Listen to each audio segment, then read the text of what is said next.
Sincèrement, les amis, j'ai absolument rien compris à ce qu'on a fait aujourd'hui dans l'édifice. Ah oui, c'est vrai que c'était notre deuxième séance, mais quand même, c'était vachement compliqué. Stop, ça c'était nous aux premières séances d'édifice. Aujourd'hui, Noé, Gaëtan, Hugo et moi Idrissa allons tout vous présenter, mais attention de manière simple et claire. Pour pas que vous soyez perdus comme nous l'étions à l'époque.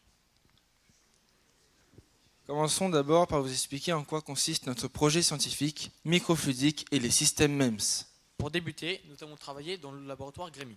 Le GREMI, c'est une unité mixte de recherche de l'Université d'Orléans et du CNRS. Son acronyme est Groupe de recherche sur l'énergétique des milieux ionisés, spécialisé dans les procédés plasma. Pour comprendre notre projet scientifique, nous devons vous introduire la notion de microfluidique. Mais qu'est-ce que la microfluidique? Pour comprendre littéralement ce que c'est, nous allons décomposer le mot. D'un côté, nous avons micro, qui est l'unité de mesure principalement utilisée dans ce domaine. Le micromètre, c'est 1 million de fois plus petit qu'un mètre. Et de l'autre côté, nous avons fluidique, qui est l'étude de l'interaction des fluides. Mais qu'est-ce qu'un fluide? C'est très simple, un fluide c'est un corps qui n'a pas de forme propre. Autrement dit, le fluide prend la forme de son récipient. Donc la microfluidique, c'est l'étude des différents phénomènes de mécanique des fluides à l'échelle microscopique. Ce domaine est utilisé en biologie, chimie, cosmétique, électronique et enfin en physique. Notre projet scientifique a pour but de créer un mini laboratoire sur puce afin d'étudier les fluides à l'échelle microscopique. La salle blanche est notre lieu de travail pour la fabrication de notre moule qui permettra celle de notre laboratoire sur puce.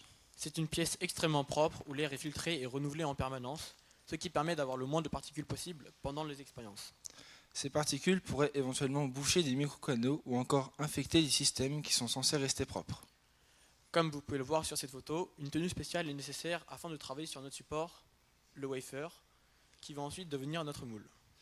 Le wafer est généralement une plaquette de silicium. Mais pourquoi utilise-t-on du silicium? Le silicium est un semi-conducteur, il ne coûte pas cher sachant qu'on le trouve dans le sable, donc c'est une ressource abondante. C'est sur cette plaque que nous allons ajouter ou retirer des couches, c'est ainsi que nous allons créer notre moule. À l'achat par les laboratoires, on trouve sur notre plaquette de silicium une couche mince de SiO2 d'une épaisseur de 175 nanomètres disposée au préalable dans notre cas. Première étape, nous appliquons une couche de S1813 qui est une résine photosensible positive d'une épaisseur de 1,6 micromètre grâce au spin coating qui est une machine permettant de faire tourner la galette de silicium à une vitesse de 3000 tours minute, permettant ainsi un étalage homogène. Mais attends, c'est quoi une résine photosensible positive? On va encore une fois décomposer le mot. Résine, c'est un matériau. Photosensible signifie qu'il réagit à la lumière. Une résine positive est un type de résine photosensible pour lesquelles les parties exposées à la lumière deviennent solubles et les parties non exposées à la lumière restent insolubles. Suite à cela, nous allons appliquer un masque, puis effectuer la photolithographie afin de transférer les microstructures du masque sur la résine photosensible. La photolitho quoi? La photolithographie. La photolithographie, c'est le procédé de transfert des microstructures d'un masque sur un matériau à l'aide de la lumière. Pour faire simple, on peut dire que c'est le fait d'imprimer sur un matériau, ici de la résine, les motifs d'un masque grâce à la lumière. On dispose donc notre masque au-dessus de notre plaquette de silicium. On soumet notre plaque à des rayons UV, qui sont des plasmas. À la fin de ce procédé, les motifs du masque seront imprimés les motifs du masque seront imprimés sur ce matériau uniquement aux parties exposées à la lumière. On applique ensuite un solvant afin de nettoyer ces parties devenues solubles. Prochaine étape, la gravure par plasma. Comprenez d'abord bien que nos microcanaux se trouvent ici et que nous allons creuser autour de ces microcanaux. Mais revenons dans le vif du sujet. Qu'est-ce que le plasma? Le plasma est le quatrième état de la matière. Il est composé d'ions, d'électrons et d'atomes libres. On peut le trouver dans la nature lors de vents solaires, d'aurores boréales ou encore d'éclairs. Mais on peut également le fabriquer artificiellement en ionisant le gaz ou en apportant de l'énergie. Pour graver par plasma, nous avons utilisé deux machines différentes. La Corial 100L permettant de graver la couche de SiO2 et l'Alcatel 601 permettant de graver la couche de silicium par procédé cryogravure. Maintenant, nous savons ce qu'est le plasma. Par quelle machine graver? Mais finalement, pourquoi utiliser le quatrième état de matière pour graver? Alors tout simplement car il est plus précis que l'homme et même la machine. Il permet de graver dans l'infiniment petit. Graver par plasma est un avantage car les plasmas des gaz utilisés sont généralement abondants. Mais revenons à nos gravures. Il y a deux types de gravures. Mais attendez, d'un côté, on peut voir une gravure qui est droite et précise, et de l'autre, une qui est plutôt arrondie. Mais au final, qu'est-ce qui les différencie? Ce qui différencie, c'est le gaz utilisé, car en effet, le type de gravure dépend du gaz utilisé. Nous recherchons une gravure droite et précise. C'est la gravure anisotropique, qui utilise le plasma SF6 pour graver, et le plasma O2 qui sert de couche de passivation. D'autre part, nous avons la gravure isotropique, qui n'utilise que le plasma SF6 et qui grave de manière uniforme. En clair, le plasma O2 est uniquement présent lors de la gravure anisotropique, qui est donc le facteur de précision. Lors de l'étape 5, nous allons utiliser la Corial 100 IL pour graver la couche de SiO2. Puis, lors de l'étape 6, nous allons utiliser l'Alcatel 601 pour le procédé de cryogravure. Pendant l'étape 7, on utilise un solvant, ici de l'acétone, afin de retirer la couche de résine photosensible positive. À l'étape 8, on veut enlever la couche de SiO2.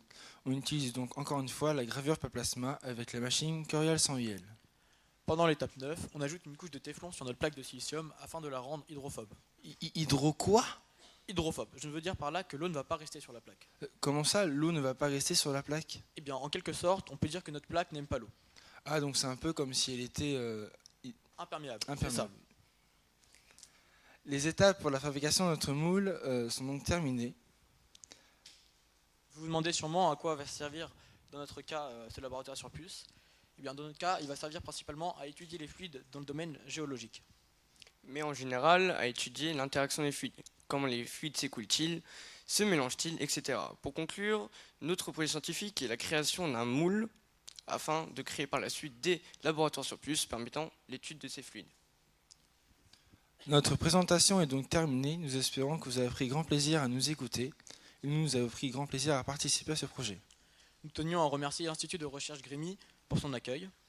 Mais également le lycée Benjamin Franklin avec nos professeurs, Madame Renard, Madame Vallée et Madame David. Et aussi l'Université d'Orléans pour ce beau projet qu'est Edifice. Enfin,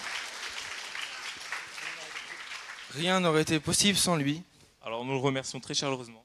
Mukesh, notre postdoc.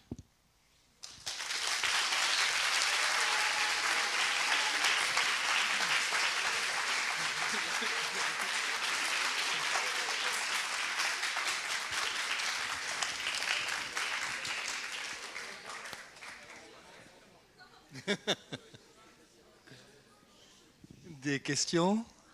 Des commentaires? Tout le monde a tout compris. Il y avait un effort remarquable pour expliquer tous les gros mots. Donc on a tout suivi. Moi, j'ai pas bien compris ensuite à quoi ça va servir. Tu as parlé d'études géologiques et aussi, au début, j'avais cru comprendre que ça pourrait servir pour des analyses médicales, analyse d'échantillons, des choses comme ça. C'est plutôt pour étudier la physique de la circulation des fluides, c'est ça? le laboratoire sur puce, il sert dans énormément de domaines, comme on l'a dit, plus la microphysique. Mais dans notre cas, nous, en fait, on crée juste un moule et on envoie ensuite les laboratoires sur puce qu'on a créés à des laboratoires. Et ces laboratoires sur puce vont être utilisés, mais nous, on fait que créer le moule. Et donc après, ça peut être utilisé dans énormément de domaines, comme la géologie, mais par exemple pour des analyses médicales ou quoi que ce soit. D'autres questions ou commentaires? Personne? C'était remarquablement clair, hein, franchement.